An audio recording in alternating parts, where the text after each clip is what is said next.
2NUR FM News for our sponsor General Trades, professional roofing, maintenance and restoration. It's 7:30. Good morning, I'm Belinda De Lasheras with Hunter News.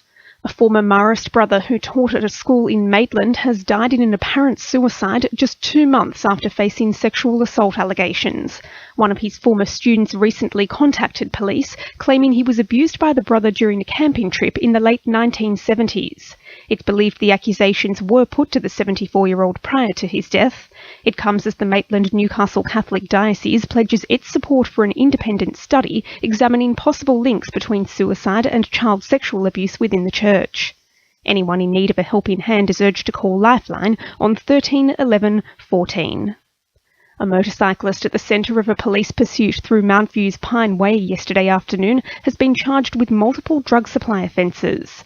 The rider lost control of the bike while travelling through a stretch of long grass, but managed to escape injury along with his female passenger. Sonia Roberts from police headquarters says a number of questionable items were found in his possession. The rider, a 52-year-old man from Mount View, was found to be in possession of methamphetamines, a folding pocket knife and cash. He was arrested, taken to Cessnock Police Station, while his passenger, a 38-year-old woman also from Mount View, was released without charge. Following the arrest, officers searched a home on Edith Street in Cessnock where they found more than a dozen objects believed to be stolen.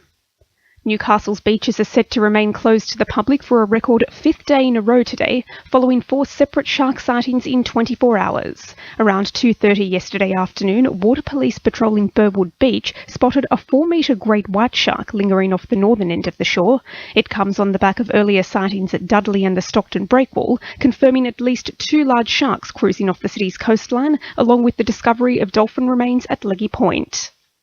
Hunter pupils are accusing the Baird government of creating a slippery policy slope following confusion over its new fee exemption strategy for TAFE students suffering a disability.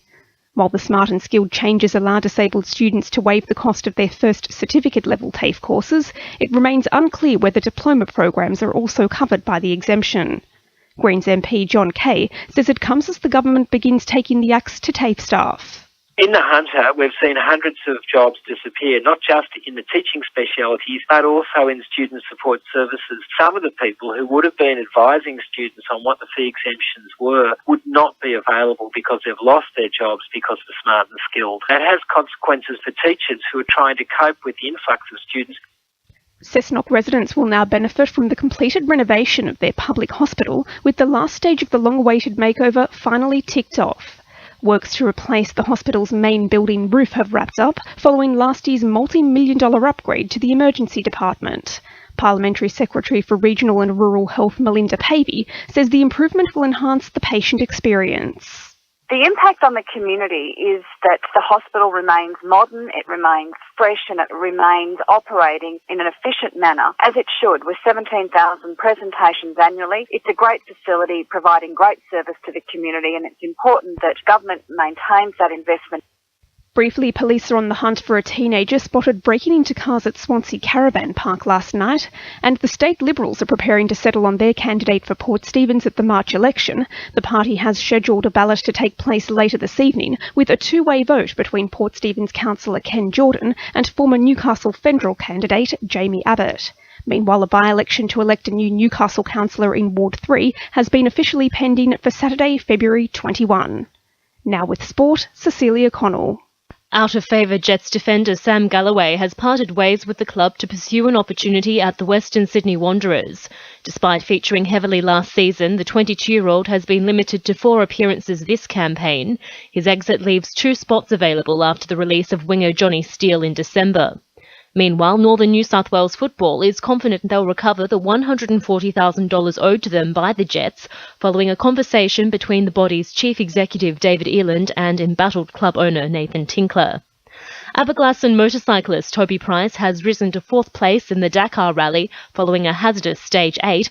The rain-drenched and boggy conditions saw many high-profile contenders drop out of the race.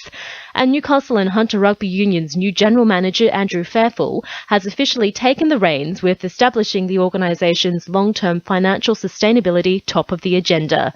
That's sport. I'm Cecilia Connell. 2NUR FM News time is 25 to 8.